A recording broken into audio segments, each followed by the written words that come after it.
मैं रोटी लेने मोहल्ले के पुराने तंदूर पर गया। गर्मी जोरों पर थी और तंदूर के बाहर रोटी के इंतजार में चंद लोग साया तलाश करते फिर रहे थे। मेरे पहुंचते ही मेरी नज़र फौरन स्टैंड वाले पंखे पर पड़ी जो तंदूर के कोने में रखा झुककर चल रहा था। इस पंखे की एक पंखड़ी के साथ सिगरेट की खाली डबिया बंधी हुई थी। पहले पहल तो मैंने नज़रअंदाज किया, लेकिन फौरन ही मेरे अंदर का तजस्सुस जाग उठा। आईन इसी वक्त प्रोफेसर साहब भी वहां पहुंच गए और मेरी निगाहों का ताक़ुब करते हुए पंखे पर नजरें जमा दें। बस फिर क्या था, हम दोनों में तकरार छिड़ गई। मेरा कहना था कि पंखे का तवाज़ुन शायद खराब हो चुका है, इसलिए डबिया बांधकर तवाज़ुन बराबर किया गया है। ये सादा सी बात है, मैकेनिकल बैलेंस। प्रोफेसर साहब ने नाक सिकोड़ी ऐनक दुरुस्त की और बोले, नहीं साहब, ये न्यूटन का खेल है।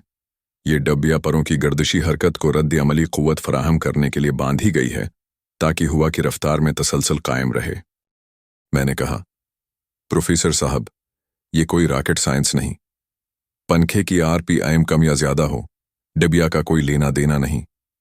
इस निकते पर हम दोनों एक जबान हो गए। बहस इतनी शिद्दत इख्तियार कर गई कि आसपास के लोग भी मतवजा हो गए।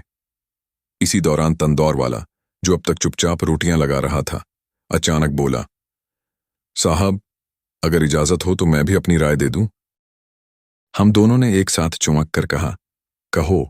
वो हंसा और बोला, आटे वाले गोदाम में बली ने बच्चे दिए हैं, वो डबिया मैंने उनके खेलने के लिए बांधी है।